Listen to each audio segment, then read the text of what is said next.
Keeping our roadways safe from impaired drivers requires the proper training, teamwork, and a fierce commitment. Where do you fit in? That's next on Guarding America's Roadways.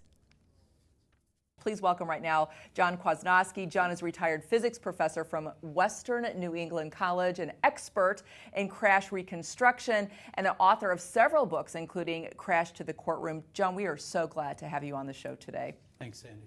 If you will, kind of just give us a brief introduction, some background about yourself. Well, when I was at the college, I was a physics instructor and teaching mainly engineering students. And then in 1985, I got a call on the phone from the district attorney's office that a trial was in progress and an officer was disqualified by the court from testifying, and they asked me would I read his report. Long story short, here I am. I've done about 1,000 reconstructions.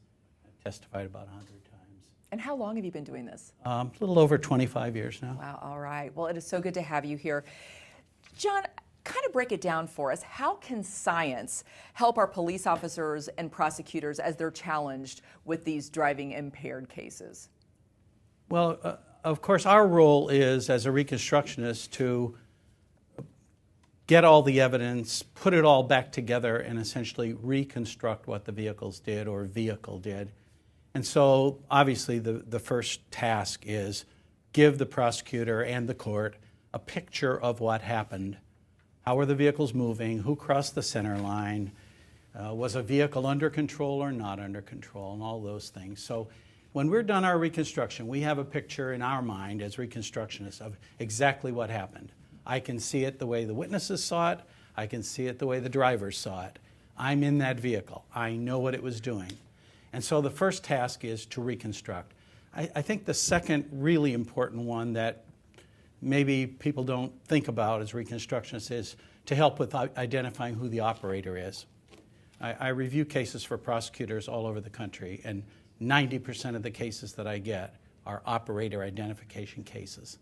And so we can apply the laws of physics to the crash itself, identify how did people move inside the vehicles, where was the forensic evidence of contact, and things like that. So I think something else that a reconstructionist can do is help with that operator ID issue. And then finally, to really make a link and identify whether or not the impairment was part of the causation. So that I think an unusually long perception reaction time, the inability to steer, the failure of braking action, those are all things that we talk about, and they fit nicely with what the toxicologist would be saying about the impairment of the drugs or alcohol. Right. Clay, it sounds like the reconstructionist, as John explains this, sets the scene, there's a lot of questions at the scene. Their job is to get those answers. Do those answers then equal a successful prosecution? We have to have those. And a big part of what the toxicologist does, that John will spend a lot of time on in the next hour, is they eliminate other causes than impairment. It's not the car's fault. It's not the other driver's fault. It's not the environment's fault. It's not the road's fault. It's not all the other things the defendant would blame, leaving us with one thing, and that's an impaired driver. And they are the ones that give that causation to us. And they're going to link the alcohol with the driving. And that's really essential because otherwise we just have a crash and a DWI. We don't have an impaired driving crash. And those experts are essential for us to do that. All right, before we really dive into the science, the crash scene obviously presents a lot of challenges. Talk a little bit right now about what the officers do right. The best thing that the officers do right is that they actually save a ton of lives out there. They're, and rightfully so, concerned with this one injury turning into dozens more. But what we often don't do is we have this huge urge, as Joe mentioned, that I was going to talk about, to clear that highway. What John's going to come back after the break and talk about is all the tremendous amount of detail that a reconstructionist needs to be able to tell us the answers to all the questions we've got. But I could have the best expert in the world. I could have John and 3 clones of him. If my officers do not gather information and data from the scene, all the expertise in the world does me no good whatsoever. So you've got to fight that urge to clear the highway out. You've got to take lots of photos. If we give lots of data to a good expert, we're going to be able to prove all the answers to all these answers. If we give bad data to the best expert, we still have nothing. All right, and before we go to break, Joe, is seeing and observing enough, or is it really important for the officers to document? That's what we've talked about so far. We've talked about documentation, writing things down that you've seen, writing things down that you've done, crash scenes, videotape, photographs of everything. Film costs nothing. And so what you do is you do it all. And I'll tell you one other thing about that is use smart photography. I had a case where there's bottles of beer in a bag in the back seat of the car. And the shot, the photograph, you could see the bottles of beer in a bag. What I needed was a second shot showing the bottle and the bag in the back of the car at the crash. Right. So you want to be smart, but you know what? You don't even have to be that smart. Just snap everything. Right. All right, Joe, thanks so much. Can I add something, Sandy? Sure. I think that a lot of officers maybe who are watching right now are not the reconstructionist or the technical investigator. I think it's really important to document everything, even if you don't know whether it will be useful. Because I think what is harmful to a reconstructionist is to have a piece of evidence that was not gathered or not collected, and then for the defense to assert that it had significance. So I think even though you don't know what the evidence will be used for, even though it's not in your mental checklist, if something is at that scene that shouldn't be there, photograph it, document it, because I think it could be key later. All right, very good. And John, when we come back, we're going to put you to work. But right now, we're going to take a short time out. We'll see you back here in 10 minutes. And welcome back, everyone. Hope you got a little something to eat, had a nice break. Okay, before we go to John, you guys, and dive into some science, some of the folks did send pictures. I'm so glad you asked for this, Clay. Can we put those up right now on the screen? First, we're going to have a picture from Lubbock, Texas. My old hometown. And there you go. So people there, looks like the crowded, good crowd there. Good to see those guys. Also another shot from Massachusetts that came in. Woohoo! All right, we're on the big screen. Yeah, awesome. So another good group there. And then we got a picture from Virginia Beach. Excellent. Very good. And then our last shot to share with you is from Waco, Texas. Clay, you're looking good on the big screen there, buddy. Everything's bigger in Texas. Exactly. Thanks so much for sending those pictures in, you guys. That was a lot of fun. We are so glad to have you out there and joining us for today's show. Okay, we're going to dive in now to that science. John, we're going to just dive right in with our first question. So first of all, when it comes to securing and properly documenting the crash scene, because Joe's told us how important that is today throughout the program, what should an officer be prepared to do, and where should he or she start? Well, it actually starts when the first responding officer arrives, Sandy. And I would just give the prosecutors in the room a little heads up. If I were a defense expert, which I'm not, I'd be advising the defense attorney to challenge the fact that hundreds of cars have driven through the scene before the first responding officer even arrives. And that's a situation we're just stuck with. So let's at least do the best job we can when we do get there. I've got a slide that is up on the screen that essentially shows a scene of a motorcycle crash. Motorcycle crossed the center line, was hit head-on by a car. And there's something very curious about this crash scene, and that is the fact that the motorcycle standing up on its wheels, which we know was not the final rest position of that motorcycle. That can be very problematic for the investigation because the reconstructionist would definitely like to know where that motorcycle finished, where it came to its final rest position. Additionally, officers, I know that you'll have these experiences to share, that someone walks up to you at the scene and hands you a piece of evidence like a shoe or a mirror from a car because they think they're being helpful to you by telling you that they found something. And so I think it emphasizes for us that when that first officer gets there, he or she has to really secure this scene. And I would suggest when you go back to your jurisdictions that the patrol officer, the officer who may roll up on this first, is not going to be the trained reconstructionist, is not going to be the trained investigator. In fact, we have to let those people know, the patrol officers, that when they come upon this scene, this could be a crime scene. And therefore, they have to do, first of all, secure this scene. This is how hectic it gets. This scene is fraught with peril, and any number of things can go wrong. An emergency vehicle can drive right through this scene. An ambulance person can walk right over the evidence. Of course, the fire department has responsibilities in terms of toxic materials and spills.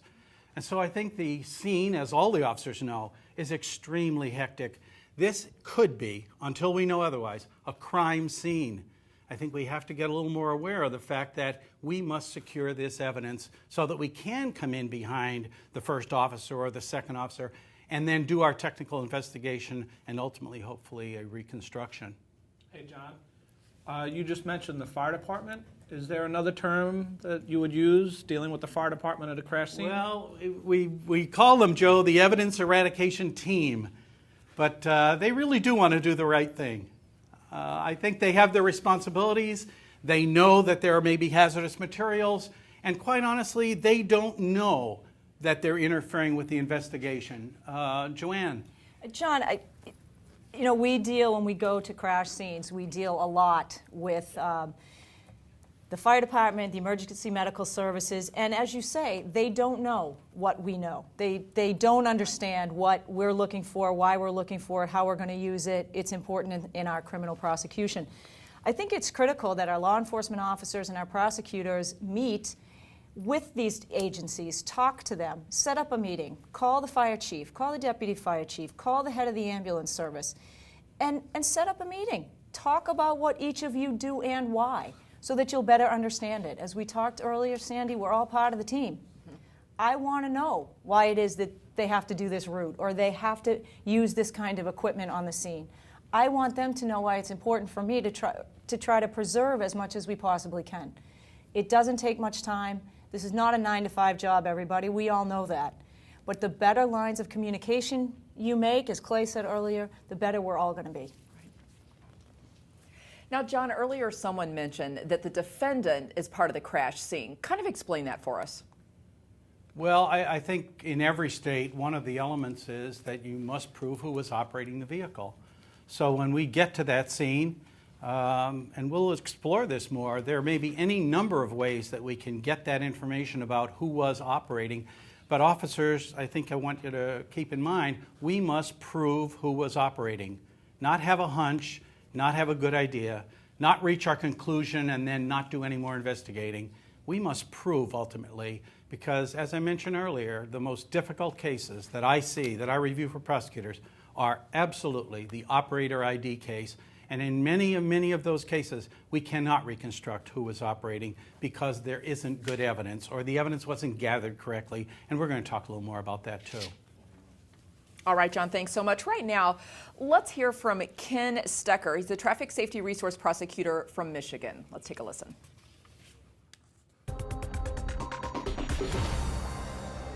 When you're dealing with a crash scene situation, you have to keep in mind these situations are circumstantial evidence type cases. These are not direct evidence type cases. When you see somebody out there, most officers, when they're dealing with drunk driving cases, they actually observe the driving beforehand, then make the stop based on what they've just seen with respect to the driving. With respect to a crash, they arrive to a scene. They did not actually see the driving before the scene. And when they arrive to the scene, there are things that they have to keep in mind. Number one, and most importantly, who was the driver of that vehicle? There are several key things to look at with respect to who is the driver of that vehicle.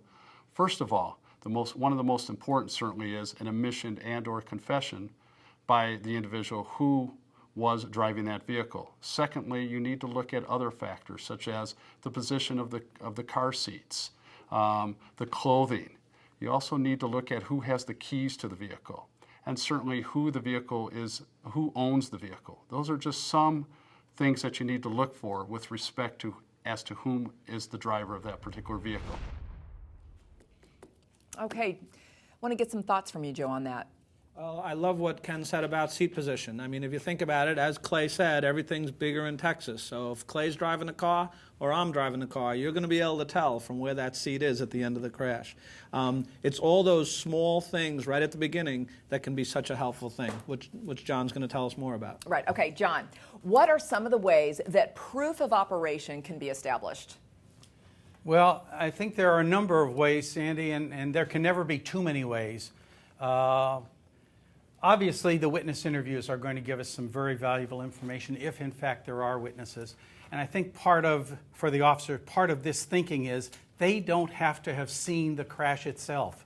So we don't want to ask witnesses, did you see the crash? We're interested just as much right now, what did they see after the crash? Who got out of the driver's side of the vehicle? Who did they observe being the operator? Who said to them, "Oh my God, I killed my friend," indicating operation? So, of course, the witness statements and witness interviews are going to be important.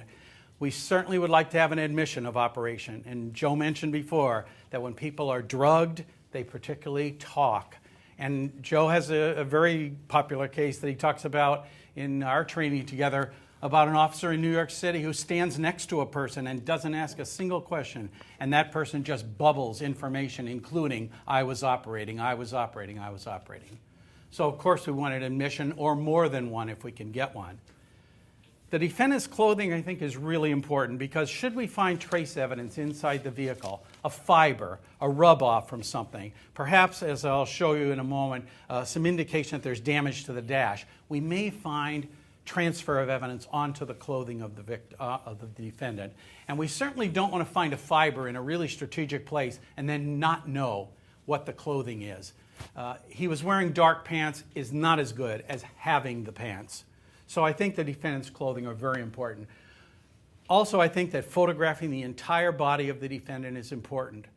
We take a photograph of their face, but locations of injuries, a pattern injury of some kind, or the lack of a pattern injury can indicate that that person was not sitting in a particular place in the vehicle and did not match up with a particular damage inside the vehicle. So we want a photograph of everything, the entire body of that defendant. And finally, observations by medical people. And I think that includes officers that you have to write down in your report who was there. Who were the medical people there? Who was in contact potentially with this defendant? So that in many cases, an utterance is made. The defendant says something that implicates him as the operator. The only person that heard it is the person putting him in the ambulance. We don't, in many cases, even know who that person was. The prosecutor has no idea that that person should be interviewed. We don't interview them. And as a result, a direct admission is missed completely. So I think it's important that we not only document who's at that scene and who the emergency medical people are, but we then follow up and interview them. They may know things that they don't even understand are really helpful to our case. All right. Thanks so much, John. Kind of a follow-up to what John said, Joanne. Well, I think some of the things, if you look at what John has indicated in terms of photographs of the defendant, certainly those are critical for us. They will indicate, as John said, position in the vehicle. Perhaps you have a seatbelt indentation. Perhaps you have a steering wheel indentation. But for those being taken maybe at the scene or subsequent to that, we want to make sure as prosecutors that we get all the evidence that's available. And that includes all those pictures of the defendant, whether he's at the jail. We want to get the intake photos or the intake reports from the jail. We also want to get any photographs that are taken of the victim at the hospital. Unfortunately, that may be the last time we get to see the victim. And we want to preserve for the jury what exactly happened, what those injuries were. And the other thing is certainly the importance of the booking photo itself. That can show what we see of the defendant immediately after the crash, or as close thereafter as we possibly can, to show his physical appearance. Because we know, Sandy, when he sits in court, he's going to be sitting there in his nice Brooks Brothers suit with his hair cut and his face shaved and his little glasses on, and he didn't look like that when he was a .17 and creamed into that van. Right. So we want to make sure we have all of that evidence. Okay. Clay. And Sandy, one of the things I really think we need to stress to officers is if we're going to get anything from the defendant, it's going to have to be that first responding officer. And their approach needs to be not, were you driving this car, have you committed the first element of the offense, but rather, what happened here? Ask not one question, but ask many. And I know I'm going back to mom's sobriety test. Slow down, ask a lot of questions, make it conversational. Was the vehicle running okay? How fast were you going? What radio station were you playing? Where are you coming from? Where are you going to? And about 20 questions later, this should end. Slow it down. You're gathering information, and that's the last shot we're going to have at it. After this, there's going to be 2 years of counsel and experts, and then the story is going to completely change. Interview that defendant. Okay. Sandy, can I show you a couple examples of forensic evidence that would help with operation? Absolutely. This is a photograph of damage underneath the dash of a vehicle, and then a photograph of the defendant's knees. And obviously, if we look closely and did our due diligence, we might find tissue or blood underneath the dash that matches and puts this person behind the wheel definitively. a chest injury, in this case from the hub of the steering wheel. There is no position in the car that produces that pattern injury other than that steering wheel in this particular case. A mark across the shirt, in this case from right shoulder down to left waist. A mark in the shirt that was created by the seatbelt pretensioner slamming the seatbelt against this shirt so hard that it actually melted the shirt, called a fabric fusion mark. That mark will stay there. I've already talked to the trooper who had this mark. He's washed the shirt. It's still there. That is an indication that this person was sitting on the right side of the vehicle. A seatbelt mark. Obviously, this person's sitting on the left side of the vehicle and perhaps in the driver's position. Stretch marks on the seatbelt showing that the seatbelt was in use and would match up to perhaps an injury or a mark of some kind.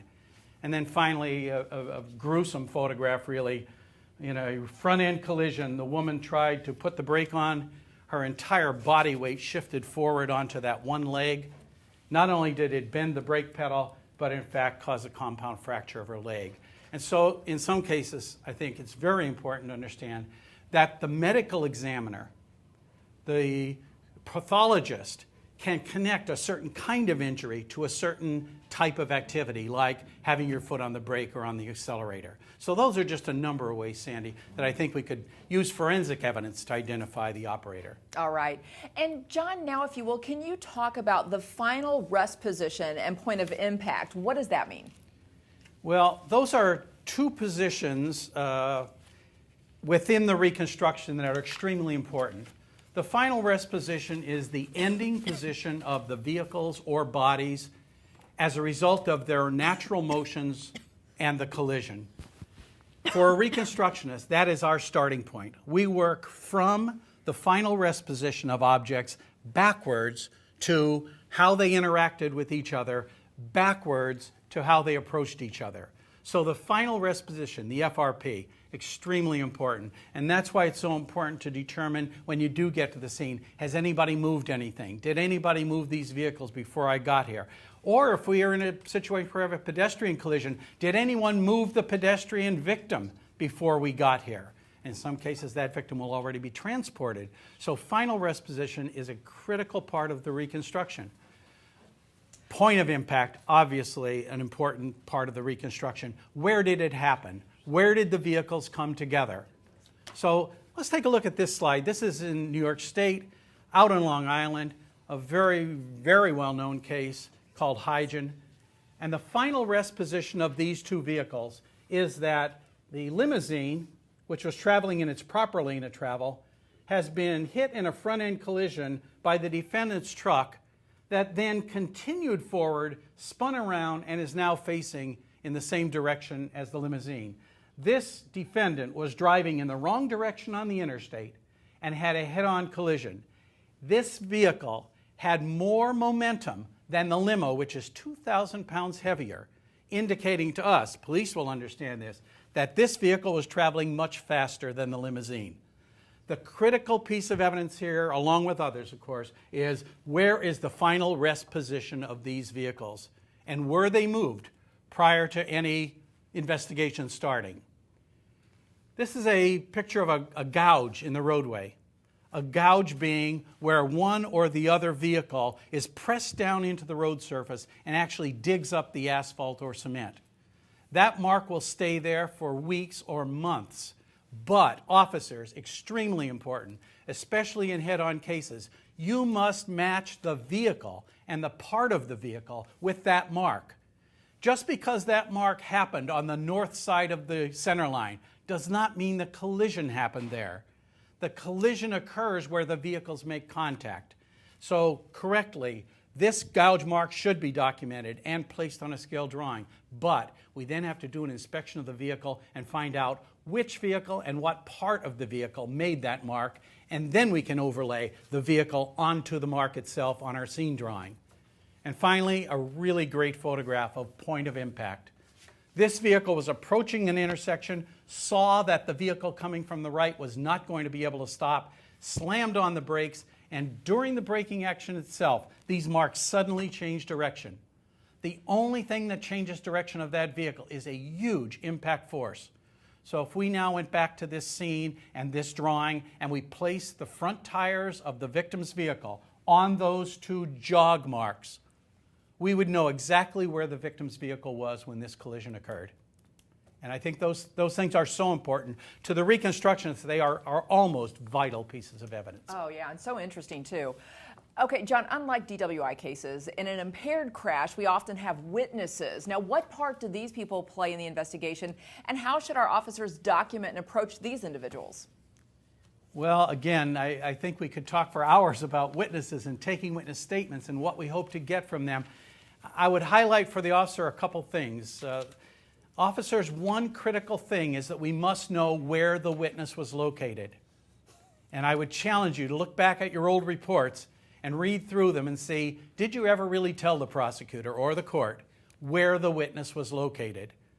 It seems like a small thing, but 2 years later or 3 years later at trial, if you don't know exactly where they were located, the witness may not know either. And now the entire statement may be challenged in terms of the ability to even see what is being said in the statement.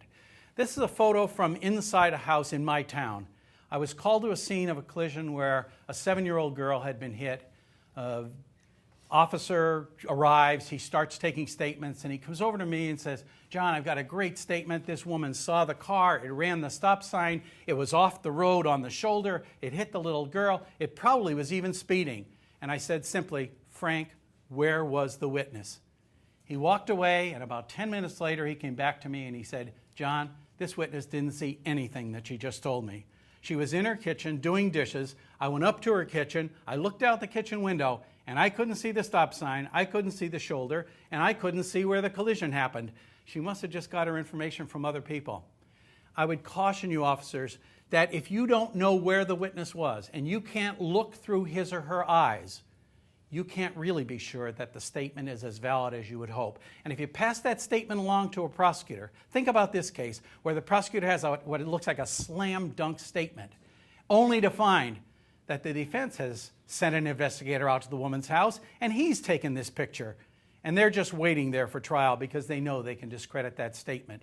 So you wrap your entire testimony and your entire case around how good this eyewitness is, and in fact, the eyewitness hasn't seen anything.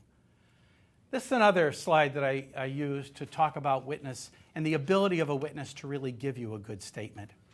This collision occurred right near my college. These two vehicles had a minor fender bender. A woman was standing right in the position where the camera is, looking at a blue vehicle going in front of her. Boom, they hit each other. I'm in the college parking lot with my students. We take a walk over. Officer O'Malley is there. He's given the woman a witness statement form and put her in the back of his car and said, fill that out. He comes over to me with the statement and says, John, something isn't right here. The car isn't in the right place. The blue car doesn't seem to be in the right place. The woman had actually placed the car on the wrong street, even though it drove directly in front of her, because when she was sitting in the police car, she could not in her mind reconstruct what it looked like when she was standing at the bus stop where the camera is. Here's the photograph without the cars. If the witness had been standing here when she gave her statement, she would have pictured the blue car in front of her, not behind her. She would have pictured not only where the gray car was, but how fast was the car traveling? How far away was it? So much more ability to give a better statement because she had the background in place, which are called visual cues. So officers, with regard to witness statements, two things. Make sure you identify where they were and you document that. The other thing, try to get them to give a statement from the location where they made their observations. And I think along with a whole bunch of other things, Sandy, that can really help officers to do a little bit better job.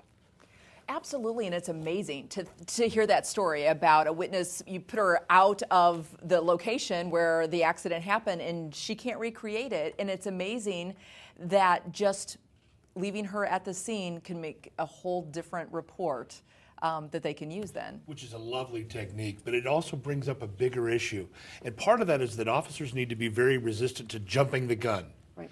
Your job on that road, officers, your job when you come up here is observe it, preserve it, be able to talk about it later. Don't jump the gun and try to do the reconstructionist job for them. Sometimes your witnesses will just flat out be wrong. And the science is going to tell us where things happen. Sometimes you're going to misinterpret the scene. We had a very famous case in Florida. There was a law enforcement officer that was impaired going the wrong way on the highway, ran into a group of kids.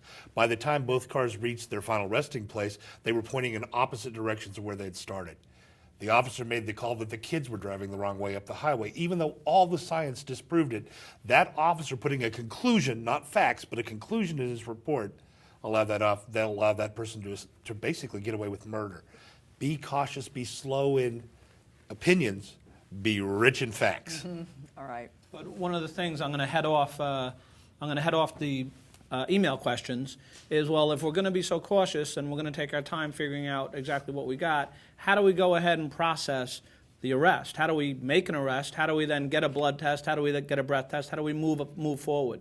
And the thing to remember there is that what Clay and John are talking about is conservative as to the cause of the crash, as to the circumstances of the crash. That doesn't mean you won't have potentially probable cause for an impaired driver. All you need is very little. If you have any sort of discernible, concrete signs of poor driving and, say, a beer can in the car, you probably have probable cause for at least driving under the influence of some sort. If you have any sort of admission at all, a lot of times you'll have, I had some drinks before, or I was smoking earlier. Those are going along with the fact that they're driving a car. Forget about vehicular homicide. Forget about any of those charges. All you really need is PC for something, for a crime, and it could just be for an impaired driving charge. And so you work off of that to do it. One other thing, smell. I tell all of my guys, get in there and smell them. And I don't care if they're in an ambulance, lying on a gurney, get into the ambulance, walk over and smell them. Because once you have that smell, whatever it is, marijuana or alcohol, and you have operation, you got yourself probable cause for a crime. One more quick thing for prosecutors, if I can, and I'm going to steal Joanne's line. Often that EMT for prosecutors may have had a whole lot more contact with your defendant suspect than anybody else on the planet. Do not overlook them as witnesses. Good advice, guys. John, back to you. How about the cars themselves? Go through that for us. Well, let me talk about some of the evidence that the car might provide. This is from a pedestrian crash in which a little boy, 7 years old, is hit, and the impact with the bumper is significant enough to actually abrade some of the vinyl off the bumper cover. If this had been a hit-and-run case, which it wasn't, but if it had, we would expect to find perhaps some of that vinyl material embedded in the pants of this young boy. So that the bumper, in this case, has significant evidence that's available. This is a vehicle that overturned on the Massachusetts Turnpike, rolled over, ejected person, and killed them. But when you look at this vehicle closely, the rear of the vehicle has been hit.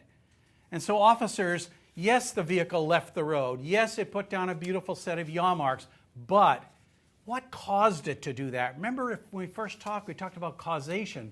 Well, here's a vehicle that went off the road. It did put down a beautiful set of yaw marks. It rolled over and ejected somebody, but the CSY calculation is out because of this impact with the rear of the vehicle. So in fact, this vehicle lost control not because of speed or inertia, but because it had been struck from behind.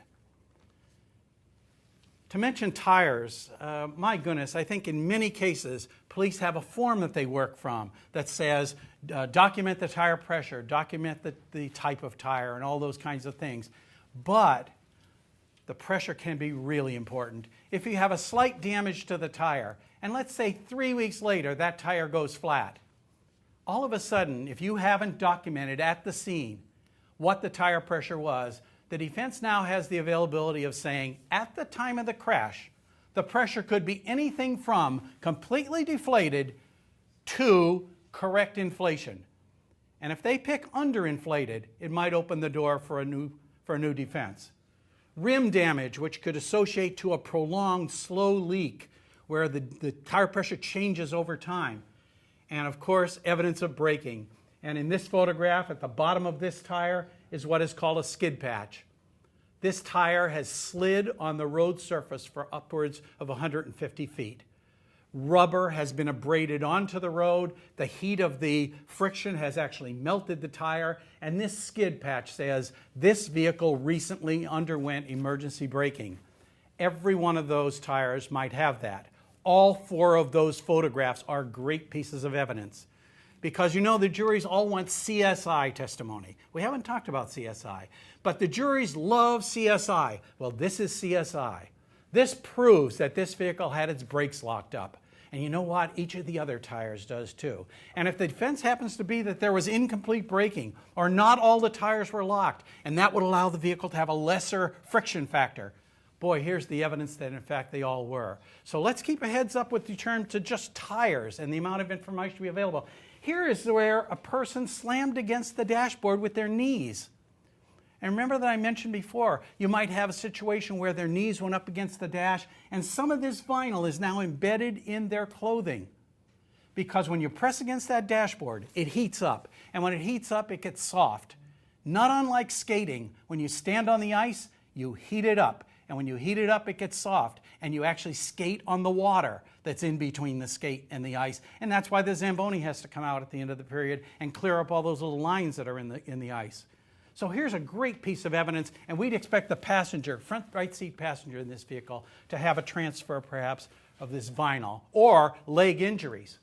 With regard to the airbag can have tremendous value in terms of forensic evidence. It can have blood or tissue or DNA evidence that might be invaluable in showing operation.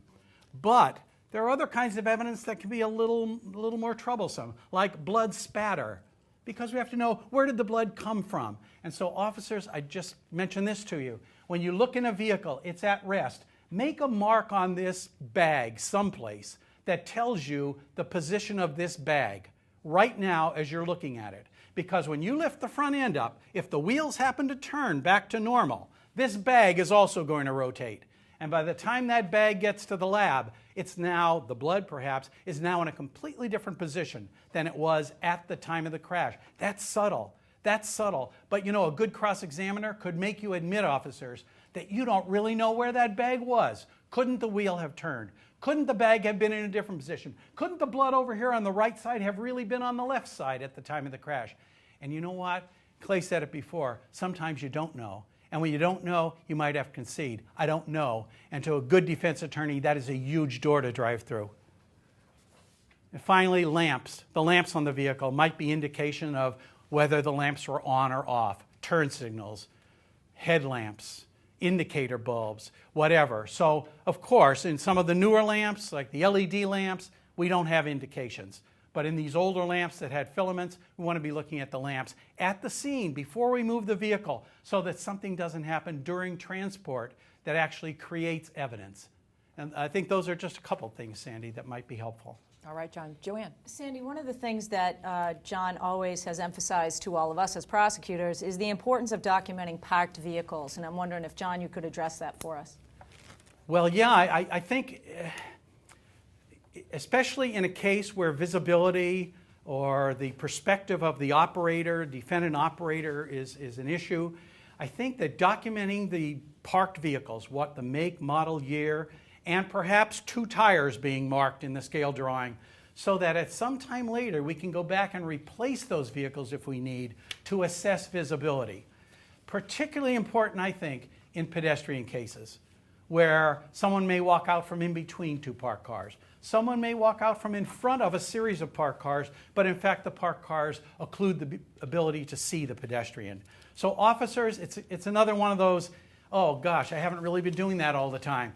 Put that down there, because there's nothing you'll get cross-examined about that's more hurtful than, oh, we have a picture of 3 parked cars. Officer, I noticed there are no parked cars in your drawing. Is there anything else you missed in your drawing? So let's not let ourselves open to those things. The parked cars can be important. We may not know what the defense is. We don't know its visibility. So let's just get the cars documented, and then if that happens, we have a way to deal with the reality of the visibility.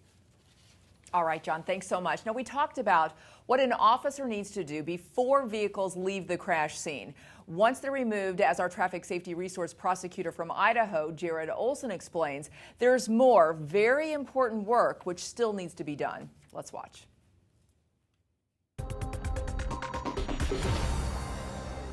Now, we've got to take this car. We've got to take it somewhere. We've got to secure it. We've got to do our very best, because this is basically going to be taken to another area where a vehicle autopsy is going to occur.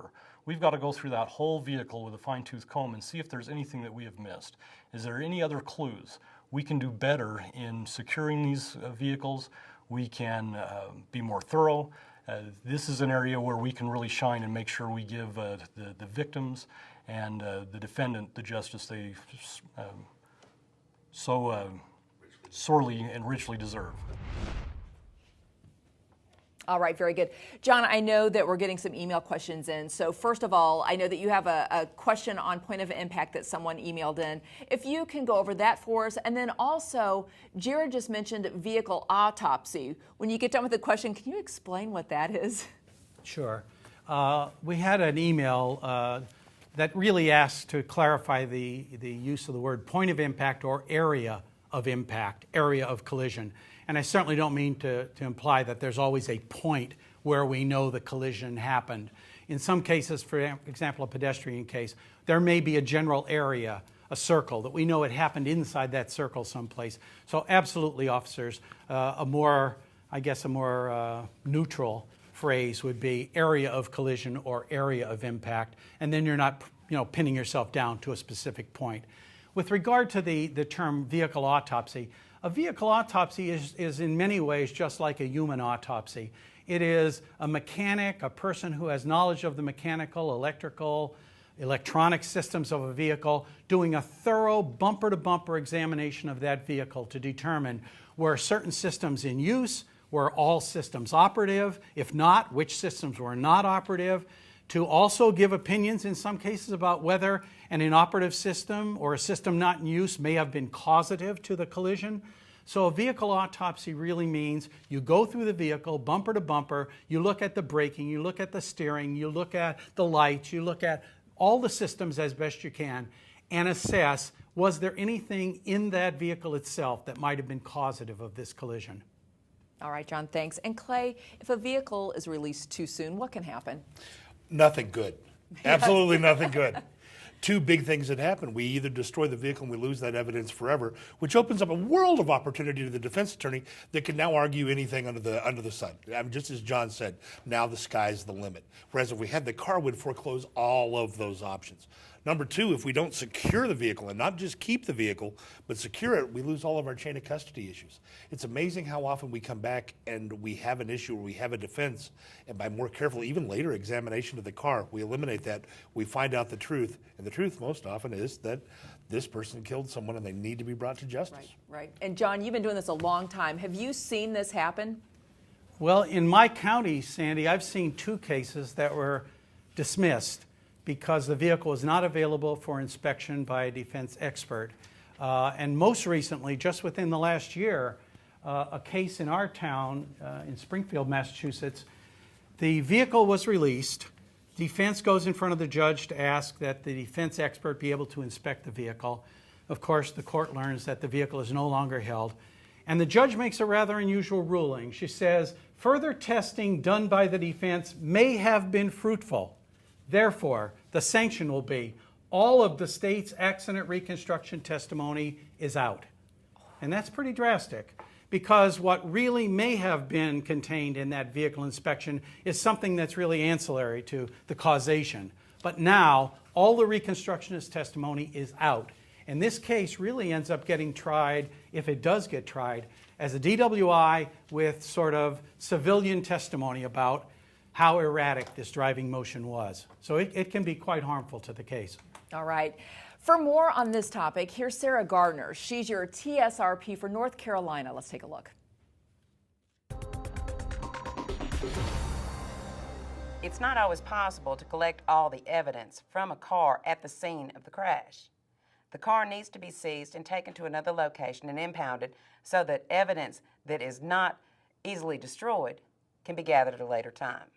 Evidence that can be seized from the car includes alcoholic beverage containers, prescription drug containers, drug paraphernalia, GPS devices, crash data recorders, damage to the car such as seat belts, broken dashboards, anything that places the driver of the car behind the wheel of the car. Airbags need to be seized and later sent to crime labs for DNA evidence and additional evidence that will put the driver behind the wheel of a car.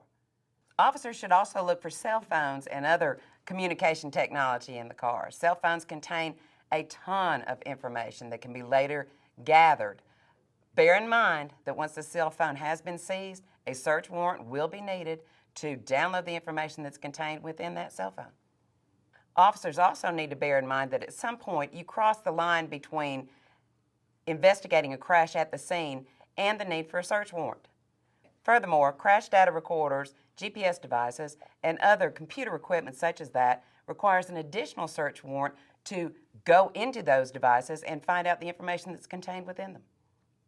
Don't put yourself in a position where a defense attorney can later jump up and say that the problem was a mechanical failure in the car. If the car is seized, there is plenty of time to go through it and make sure that the reason for the crash was the impaired driver, not the brakes on the car or some other defect with it. Law enforcement officers should not release a car until the prosecutor has given his approval for it to be released. There's very little expense involved in holding a car at an impound lot as compared to the expense involved in losing a case because the evidence was released too soon. All right, Clay, I heard Sarah say the words search warrant 2 different times, correct? Exactly. And we also got a question out of Missouri, right down the hall here, as to whether or not we can use cell phones as part of our evidence in our case, and the answer is absolutely yes. And let me break it down how really simple it is. If it's in the car and it's there, it's plain view, and we seize it. We grab it, we hold it, we hold it dear to our chest, and we let no one else have it. But we don't start looking at the data inside, the GPS, the cell phone, the tablet, the home computer, the OnStar, the black box, any of that, until you talk to a prosecutor, and the prosecutor knows, hey, we've got all of our ducks in a row, we've got our search warrant or other judicial order to be able to go into that. Talk a little bit more about an event data recorder, if you will, and also what kind of data can be taken from these devices and used. You know, Sandy, what I'm going to do is I'm going to have to punt on that one to somebody that actually knows the answer. Let's go to John. Okay, let's do that. You're asking a lawyer a science question. That's a bad idea. I won't do that, John. I'm getting in trouble over here. Help me out. Well, the event data recorder is a part of one of the electronic modules. There is no device by itself that is an event data recorder, but there are control modules in a vehicle that control the firing of the airbags, that control the engine performance, that control the drivetrain performance, and those are called various things: airbag control module, drivetrain control module, engine control module. And some of those have the capability of actually recording information that is being processed by that particular control unit. So an event data recorder is any part of any one of those modules that has the ability to store information. So up in the upper left of this slide is an event data recorder from a GM product. It is gathering information as the car is traveling from the sensors in the car. It may be gathering information from the speedometer sensors. It may be gathering information from the seat belts. It may be gathering information from the brake pedal. It may be gathering information from the RPMs of the motor. It is continually gathering information. And as it gathers information and fills up, it then throws out the oldest information and gathers a new piece. So it continually refreshes itself. And at the time of a crash, it may lock in as much as 25 seconds of information prior to the crash.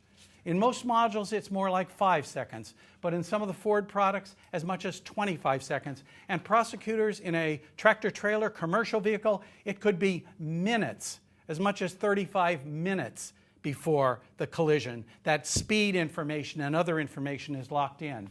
The module, in this case an airbag control module, in this car is located underneath the passenger seat.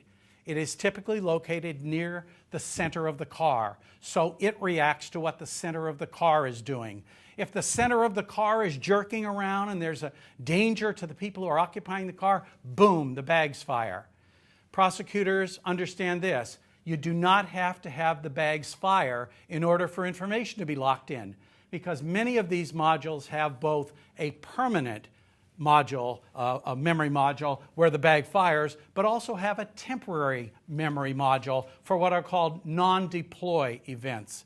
So even if the bags didn't go off, there could have been a significant enough crash that the device gathered information, but it now is in a temporary memory. And for those officers out there who do downloading or who are certified as downloaders or analysts, you can, of course, add information at the break. But the bottom line is there could be information in here. If we can't download this box because we don't have the software right now, the manufacturer hasn't released it, let's keep control of that box, because tomorrow morning that software may get released. And so we may want to download it at a future time when we do have that capability.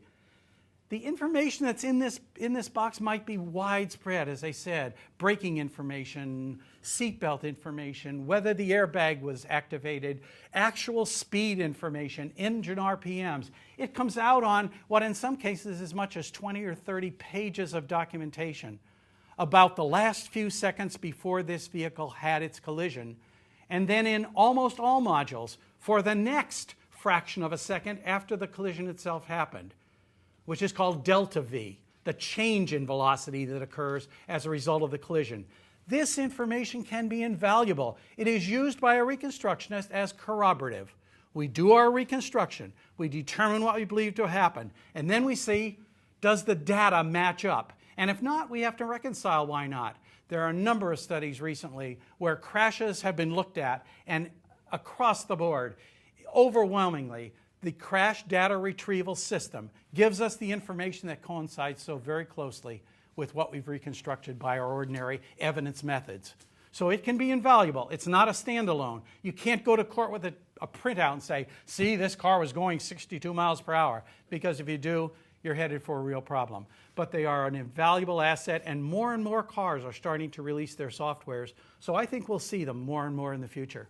John, do the EDRs have any kind of limitations, and how does the defense attack the information from the EDR? Well, yes, there are limitations, Sandy. There are limitations because of the way the sensors are sensing the information that they're giving to the computer. And a very simple example would be this. A vehicle goes off the road and it goes airborne. Its front end lifts off the ground. When that happens, the wheels start spinning really fast. The speedometer sensors say, hey, this car's going a lot faster, even though it isn't.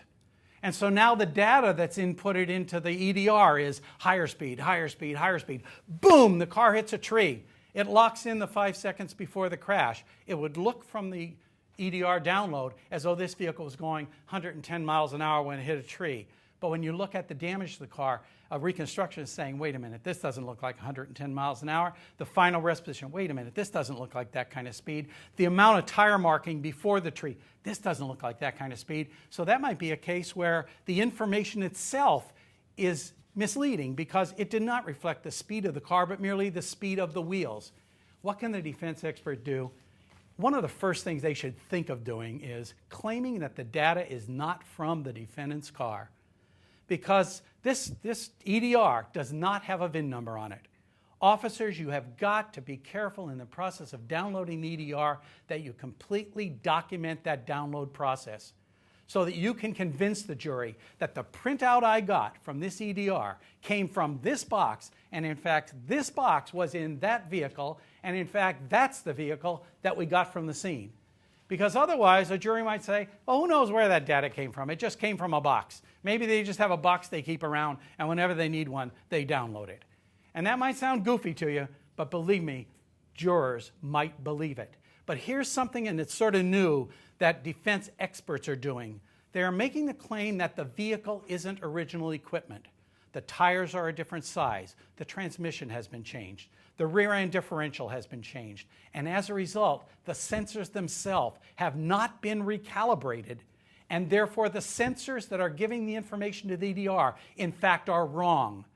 I did a training out in Montana with Erin, and one of her officers, a trooper, is extremely well versed in this stuff. He said, John, when we know we're going forward, we have that vehicle examined by a Ford dealership or a Chevy dealership or whatever, and they plug into the diagnostic port and they tell us, here's the equipment on board, here's what it should have been, and here's what it is. And we beat that defense before it happens.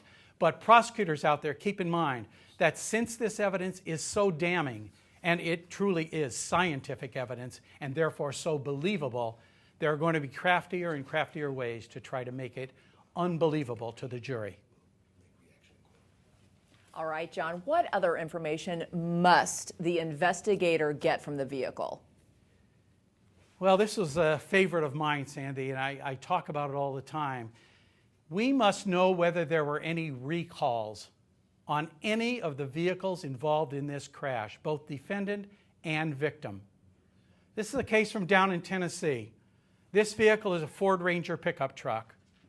It was traveling on a 4-lane highway and decided to make a very gradual left turn to cross over and exit the road. As it slowed and went to turn, the back end suddenly rolled over and this car went on its side. No excessive speed, no screeching tires, it just essentially keeled over. The witness behind this vehicle is a senator from the state of Tennessee. His statement says, this person was just making a very cautious left turn, and all of a sudden, the truck rolled over. And unfortunately, in the process, the passenger came out of the passenger side window and was killed by the roofline. What caused this vehicle to roll over? It was not speed. Officers, this was not a yaw. This was not a high-speed yaw. This vehicle ended up within 20 feet of where it rolled over. It just fell over on its side. Well, come to find out when they check for the recall information, this vehicle has the propensity for the rear brakes to lock up when the box is empty, when there's no load. This was the 5th Ford Ranger pickup truck crash that I had worked on in my career. I've driven 2 of these trucks to demonstrate to myself that these vehicles do this. The truck is empty. You hit the brakes, the back end locks up because the brakes were improperly designed or constructed. But I'll relate another story from Tennessee, and this one's even more troubling prosecutors. About a year ago, I got an email from a prosecutor coordinator, Tom Kimball in Tennessee. And he said, John, here's an email that I just got from one of my prosecutors. 2 weeks before a trial, the prosecutor has gone online and determined that the defendant's vehicle had a recall. It was not in the police report. Nothing was known of it. They would have gone to trial with this loaded gun sitting on the table. But instead, the prosecutor checked on recalls. The recall was on a pickup truck, a Chevy Silverado pickup truck, 2007. The recall was, rear wheel has a tendency to separate from the hub and fall off. That certainly could cause the vehicle to leave the road. Now the prosecutor has a dilemma. Can she really find whether this was the case, whether it was causative? And God forbid she has to talk to the victims and say, I don't think we can proceed with this case. This is a mechanical failure case, and there is no culpability. Because now we're within 2 weeks of trial with the victims expecting a certain kind of justice, and all of a sudden the prosecutor discovers that recalls hadn't been checked. And prosecutors and police officers, when you do check for recalls and you don't find one, that's great evidence. That's great testimony. That says to the jury, look, I tried to find things that would have helped the defendant, and I didn't even find them. It takes away that thing about a police officer showed up and he was going to arrest somebody, because that's what he does. Here's a case where by looking for recalls, you look for potentially exculpatory evidence, and in fact you portray yourself as what you really are, unbiased and fair. And prosecutors, if that happens in your case, you want your officer to tell the jury that they looked for that evidence and in fact didn't find it. So yes, Sandy, I think this is really important. For the rest of your careers, officers and prosecutors, you want to make sure that you've taken care of that issue about recalls, because it can bite you. It can bite you. Yeah. And Joe, you know what? John just had a great story about the importance of the role of the prosecutor in that case. Do you think it's important for the prosecutor to go to the scene of the crash? Definitely, Sandy. The thing about that is he's talking about the EDRs. He's talking about the black boxes. New York State, in like 10 minutes, passed a law that law enforcement needs a warrant to go get that black box out of that car. Many other states might not have a law, but to make a decision to get it out without a warrant, I think would be one fraught with peril. I think that really, even in states without a law requiring a warrant, you'd want to get a warrant because, quite honestly, there are some privacy issues that are still being discussed in the public domain. So you're going to get a search warrant for that. We've talked about search warrants how many times today? And so when you come right down to it, a prosecutor that gets to the scene is immediate legal help. right off the bat with all of these problems that can be done right away. For the prosecutor, I think that you have to remember that you're there to help, you're there to assist, you're there to be a resource, you're there to, that doesn't preclude you from kind of thinking to yourself, well, hey, how about a picture of that? But you're a guest. It's the law enforcement officer's scene, and they're the ones who should be processing it. All right. Let's go to Courtney Pop. Let's do. For some additional insight right now, here's Courtney Pop, your TSRP for the state of Washington.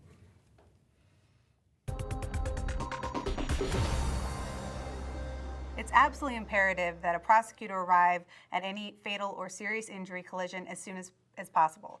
A prosecutor's presence not only provides assistance to law enforcement investigating, but can head off many problems before they arise, making the ultimate investigation and prosecution much smoother.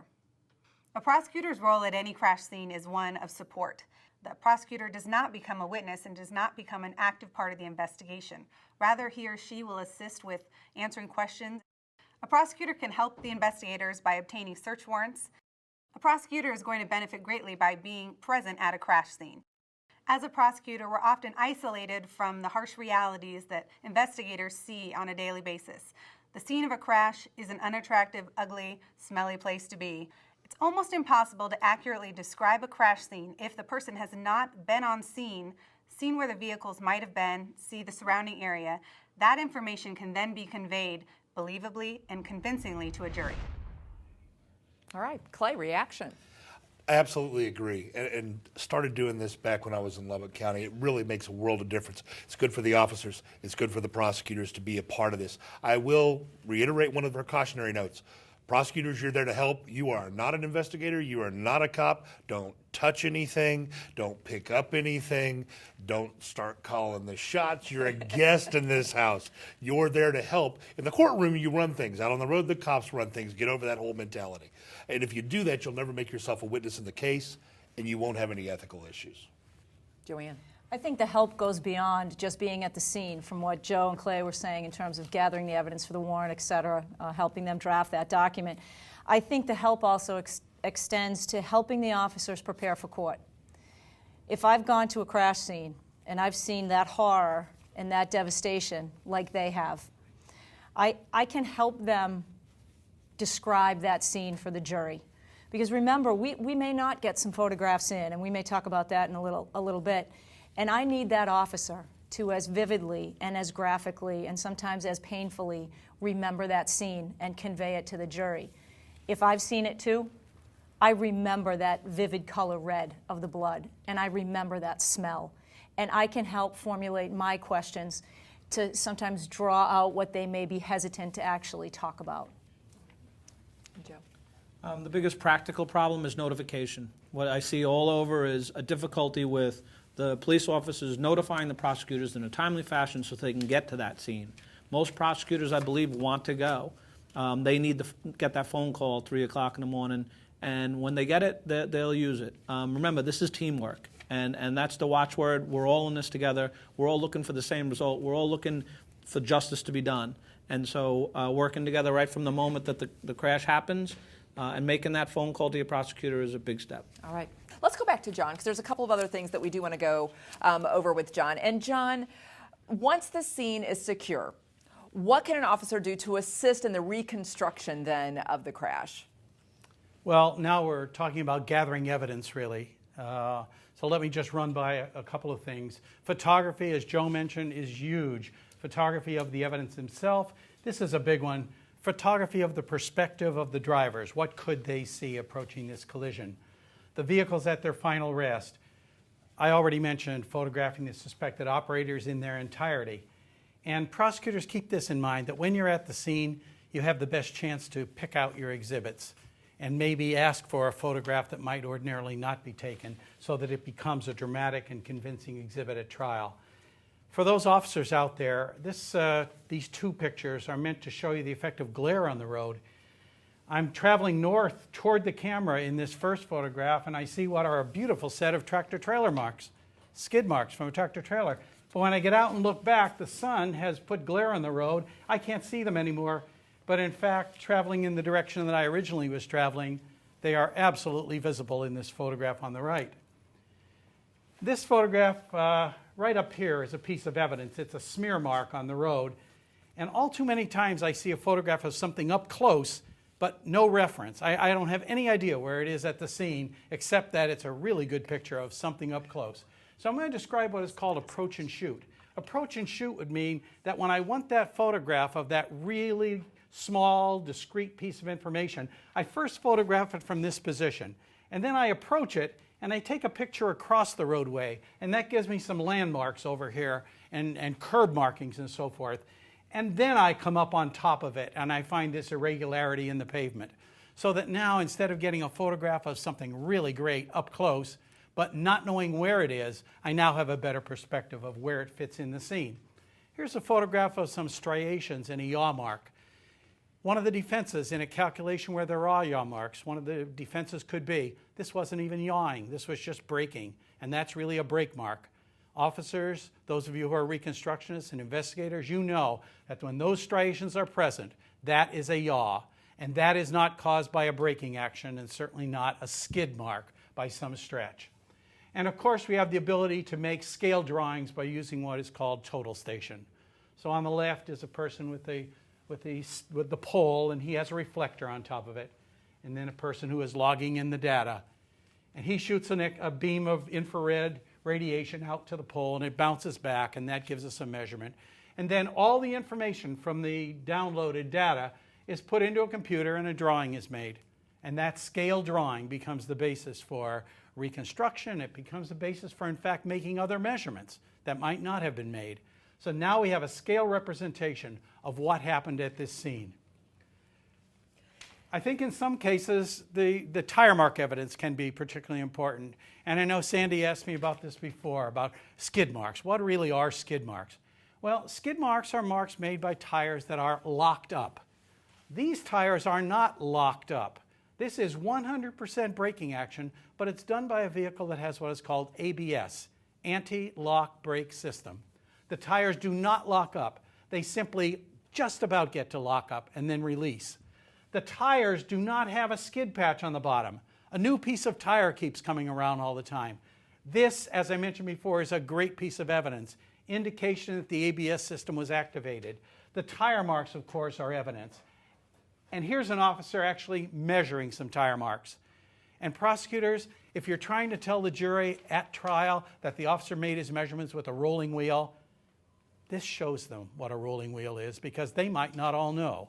So maybe we should get in the habit of taking pictures of ourselves making measurements, because we try to portray in words at trial how we made the measurements. Well, here's how we made the measurement. We had a rolling wheel. The jury goes, oh, that's a rolling wheel. And then we're all set with that as a measurement. Here's a measurement being made on a curved tire mark with a tape drawn across it called a chord, and another tape out to it called a middle ordinate. It's extremely complicated to describe that in simple words. It is much easier to show us making the measurement and say, there's the measurement. And what you'll see, officers, is that jurors start nodding. Yeah, that's the way it looks. And they don't really know all the things we know about it, but they're convinced, again, in that CSI type thing, they're convinced they know enough to know it's probably right. And finally, here's an officer making a measurement of friction on the road with a device called a drag sled. So we describe, he gets down on his hands and knees, he drags this thing on the road, he reads a scale. Well, there he is. He's dragging it on the road, he's reading a scale. So I think sometimes a picture at trial, instead of all those words and all those maybe not exact descriptions that allow the jurors to be a little confused. And finally, officers, I tell you this, and I think it's a real important thing, whenever you make a measurement, have somebody else see it. Have another set of eyes.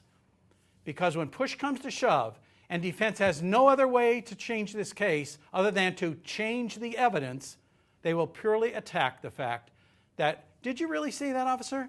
Did anybody else see it? Oh, so it was the most important piece of evidence in this case, and in fact, you're the only one here that can tell us you saw it. Get another person at the scene, or 2 or 3 or 10, to look at that scale being used, to look at the tape measure being used, because they can verify, I saw what he saw. Get another set of eyes. I think those are a bunch of things, Sandy, that we might be able to do to increase our chances that the jury will not only understand our evidence, but they will believe our evidence.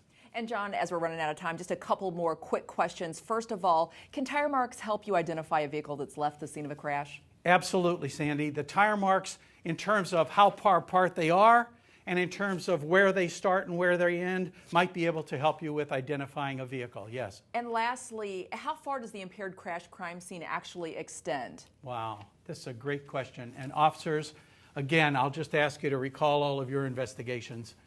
I think you have to walk back from the point of impact at least a couple hundred feet, if not more, before the crash occurred. Because when the trial comes and the defense is offered, the defense doesn't happen at the point of impact. The defense happens before the point of impact. And this is often a very under-investigated part of our case. We often have a situation where all the photographs, hundreds of them, are at the point of impact or area of impact and then up to final rest. But we don't have photographs that might depict the condition of the road, pre-impact tire marks, things like that. So, Sandy, I would suggest to you that we should walk back a significant distance, look for road defects, look for other evidence, and document the scene even before the collision point itself. All right. John, thank you so much for your time today. Some interesting information, some really helpful tips for our officers and our prosecutors out there. I agree. And one of the things I want to mention, Sandy, about John is that not only does he do a great talk, he also writes a great book. And I know we mentioned it earlier. Yes. Crash to the Courtroom. If you were like sitting there furiously taking notes and you think, oh my gosh, how do I get more? He has that and that's available. Okay. And your TSRPs know how to get a hold of John. Also, he's got a wonderful set, and Joe helped him make these of DVDs. If you want to get 16 hours of John, it can happen. Thanks, John, for all of that. But we actually have those resources. If you need more of this, almost all of our TSRPs do crash courses that are longer than the one that we're doing here. And I know we've only made an introduction, but there's a lot more information out there. That's why we put those photos up. There is continuing effort, both by the National District Attorneys Association and each of the TSRPs in their state. One other comment I want to make, because we've gotten to see what an expert should look like in court. What we've done in the studio today, what John has done in the studio today, is exactly what we need to be doing in courtrooms. And that is, he doesn't need to just be up there talking and reading off his notes, as he suggested you didn't do, but he has the graphics, he has the pictures, and your experts don't need to just testify from the stand. They need to do what we made John do today, and that is testify, with all of that demonstrative stuff up behind him. You'll notice that John works really well with the photos. One of the other things I really want to recommend, prosecutors, use your expert witnesses to help go through and actually find your pieces that you need. Have them help you pick the photos they'll need to do exactly what you saw John do so beautifully today, and that is use the image and the idea to teach with. One other thing we use is PowerPoint. And Sandy, my guess is that, your kids like mine are a little older than some of our folks in the audience, but, look, if you've got a fifth grader, they know how to do PowerPoint. If you go to the Lions Club, they're going to use PowerPoint. Heck, a lot of churches use PowerPoint. We don't, if we're not in trial. And if you're one of those groups that's not using this incredible tool, you so much have to. You are out of date, you're boring, and boring means not guilty, and that's just bad. You may have to do this in incremental steps with your judges. But this is a wonderful presentation. We don't do presentations without it, and why would we do trials? The presentations that really matter without PowerPoint, without the use of video, without the use of more demonstrative exhibits. And I think we gave you good examples of that today. Well, and I think the average person is used to seeing that sort of thing. With all the social media, you're used to seeing that type of thing. And if you've gone to jury and there's a jury sitting there and you're just talking, especially getting some of that scientific stuff, absolutely, that's going to go over some folks' heads. But if you've got those visuals, I think that can really drive home the case. At least it would seem to. And we've got to keep visual. So many people learn only that way and don't really learn by listening anyway. And if we're not getting to every single sense, they're not getting the information. If they're not getting the information, we're not getting justice. And so be innovative, be brave, fight on. Okay. We don't have very much time left, so I just kind of want to go down and just get some final thoughts, a take-home message for our officers and our prosecutors who are in our audience today. Joanne. Well, Sandy, I know that we talked about using just brief words. I guess my two phrases would be prepared and have confidence. Most cases aren't lost because law enforcement does something wrong. Most of the time it happens because they fail to express what they did right. And if they have confidence and they spend the time both at the scene, gathering the evidence, doing all the things we've talked about today, but actually preparing, figuring out how they're going to present this case in court, what they think is important, what they saw, what they heard, work that through, get that message across to those jurors. We have to remember this is very foreign to them, and we really rely on the law enforcement officers to do it. And we need them to have the confidence to know they're not making a guess when they go into the courtroom. They need to go in with the confidence to say, I made a logical conclusion based on my training and experience, and be proud of that fact and say it with certainty and say it with conviction. Okay. And please, always remember the victims. Joanne, thank you. Joe. I remember when I started getting these cases a long time ago, and I would have to try to figure out what happened. And somebody lost their life, and eventually I'd be sitting in my office with the family trying to explain what we were going to do or what we weren't going to do. What were we going to charge? What were we going to charge? Were we not charging? And I found that when I had cases where I really didn't feel confident about the knowledge of what happened here, it was awful. It would keep me up at night, and I would think about talking to that family. I think that my takeaway would be do these cases the way you'd want them done if it was one of your family members. I think we started with Faye's story, and I think that I hope and pray, and I think we all do, that it never does come to pass, and I'm sure Faye prays that for us, having had to live through this. But I also feel that if that day ever was to come to pass, I'd want to be sitting in a prosecutor's office. I want to be sitting there with a detective who knows what's happened. And if they got to tell me, you know what, this case isn't going to be charged as a crime because it wasn't, and it's because they looked at everything they could look at, they looked under every rock they could find, they figured out everything, they did everything John Kwasnowski would do, then I'll live with that. And I'll take that away and I'll move on with my life and as best as I can. Faye said it perfectly. It never goes away.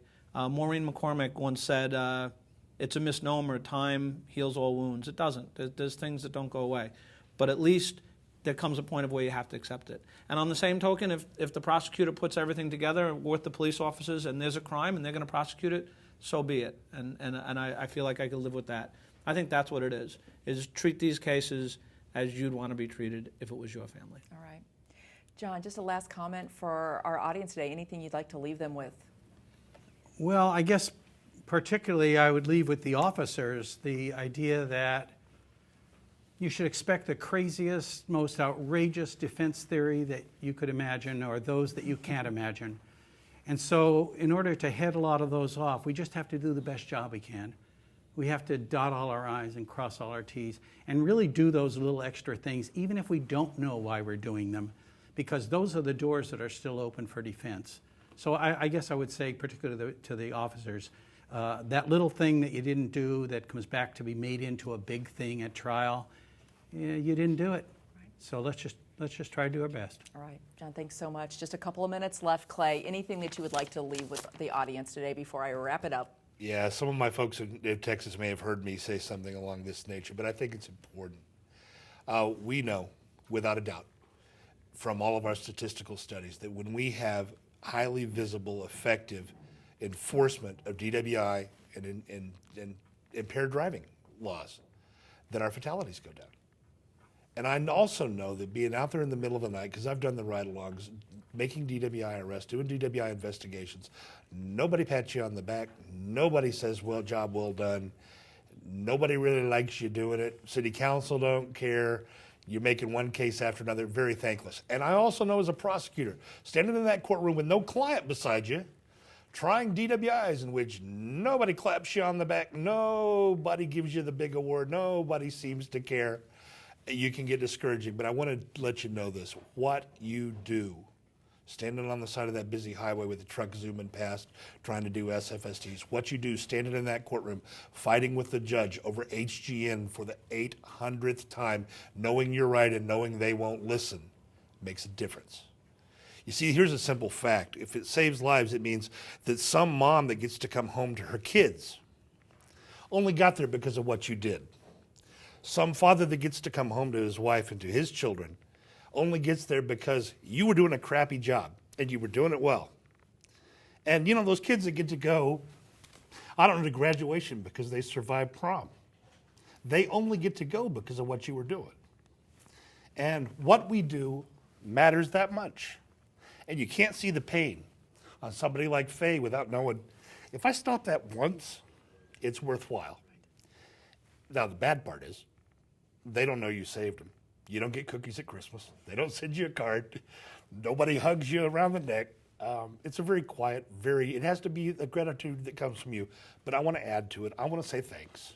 I want to say thanks to all of you that do a hard job. Because, my family may have come home because of what you do. And that's worthwhile. It's worth making the extra effort. It's worth being a little bit smarter about it. It's about, as John said, doing that one more thing even though I'm tired and the cars are backing up and I want to clear that highway out and I want to get everybody back on the road, but I have to handle this case well. And when we do that, it changes the world, and it's worth our time. Clay, Joanne, Joe, John, thank you so much for your time today and your expertise. It's really, really making a difference, and we appreciate you being here today. And to all of our officers and our prosecutors, until we meet again, remember, people like Faye McCormick in Atlanta, Georgia, all of us can share her pain, but we can also share the hope that what you do is important work and does make a difference every single day. Please have a very safe holiday and a very happy new year. I'm Sandy Miller. Goodbye, everybody.